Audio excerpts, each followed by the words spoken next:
नमस्कार मित्रांनो, स्वागत आहे तुमचं DMR नर्सिंग या यूट्यूब चॅनलवर। तर एक महत्त्वाचा अपडेट आहे जो की RTIद्वारे भेटलेला आहे। राईट टू इन्फॉर्मेशन अंतर्गत छत्रपती संभाजीनगर या जिल्ह्यामधील उपसंचालक आरोग्य सेवा जे आहे त्यामधील जी काही पदे आहेत, खूप सारे एकूण जवळपास या ठिकाणी 22ची लिस्ट आहे, ज्यामध्ये पंप वगैरे, शिपाई वगैरे, वाहन चालक, कनिष्ठ लिपिक वगैरे हे खूप सारे पदे आहेत।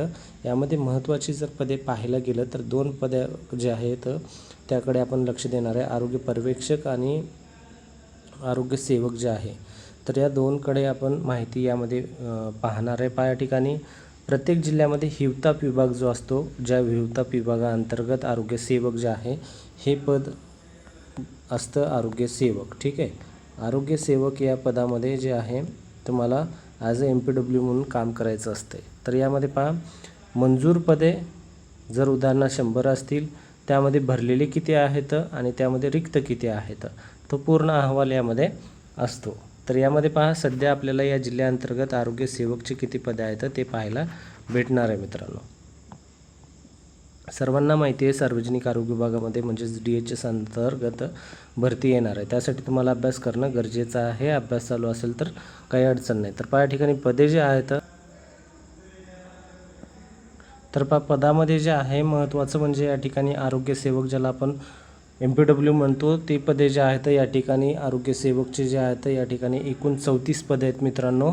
मंडळ जे आहे हे असणार आहे, म्हणजे जिल्हा जे आहे हे छत्रपती संभाजीनगर जिल्ह्याचं हे असं प्रत्येक जिल्ह्याचं येणार आहे। त्यानंतर जे आहे आरोग्य निरीक्षकचे जे आहेत 28 पदे आहेत। तर या ठिकाणी हे जे पदे आहेत हे सार्वजनिक आरोग्य विभागाअंतर्गत ही पदे भरली जाणार आहेत। त्यासाठी तुमचा अभ्यास गरजेचा आहे। सार्वजनिक आरोग्य विभाग म्हणजे DHS जे आहे ही भरती लवकरच येणार आहे। तुम्ही जर या छत्रपती संभाजीनगर जिल्ह्याचे असताल तर तुम्हाला या जिल्ह्यामध्ये जॉब करायचा असेल आणि तुम्हाला जे आहे आकडा किती आहे सध्या कार्यरत, म्हणजे सध्या वॅकंट पदे किती आहेत हे पाहायचं होतं। तर या व्हिडिओद्वारे तुम्हाला ही माहिती जवळपास नक्की भेटली असेल। आरोग्य सेवक जवळपास हे एकूण 34 पदे आहेत आणि आरोग्य निरीक्षक जे आहे, पर्यवेक्षक हे जे आहेत एकूण 28 पदे आहेत मित्रांनो। जर कमी वाटत असतील तर तुम्हाला अभ्यास करावा लागेल आणि अभ्यास केल्यानंतर रँक चांगला घ्यावा लागेल।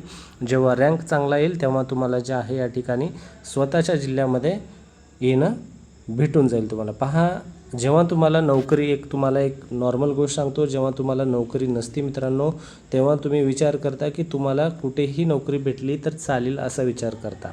ठीक आहे, त्यानंतर तुम्ही जेव्हा नोकरी लागेल, काही दिवस तुम्ही जेव्हा नोकरी करसाल, ज्या ठिकाणी तुम्ही लागली आहे त्या ठिकाणी तुम्हाला एक विचार येतो की बाबा नोकरी आहे पण आपल्या घरापासून दूर आहे मित्रांनो, घरापासून खूप जास्त लांब आहे। त्यासाठी तुम्हाला जे आहे जवळच्या जिल्ह्यामध्ये, आपल्या जिल्ह्यामध्येच लागायला पाहिजे होती, हे कधी विचार येतो जेव्हा तुम्ही दूर लागता तेव्हा। त्यासाठी तुम्हाला काय होईल, हे नंतर पश्चाताप न होण्यासाठी मित्रांनो तुम्हाला काय करायचं आहे, आता जास्त अभ्यास करायचा आहे, आता जास्त स्टडी करायचा आहे। आता स्टडी केला तर तेव्हा ते पश्चाताप होणार नाही, स्वतःच्या जिल्ह्यामध्ये जॉब तुम्हाला भेटेल। आज हे जे आहे खूप महत्त्वाचा माहिती आहे, महत्त्वाचे विषय आहे, जेणेकरून तुम्हाला हे नंतर कळण्यापूर्वी आत्ताच तुम्हाला कळणं गरजेचं आहे। अभ्यास चांगला केला, रँक चांगली केली तरच तुम्हाला हे तुमच्या जवळच्या जिल्ह्यामध्ये तुमचं जे आहे पोस्टिंग वगैरे प्लेसमेंट भेटतं मित्रांनो।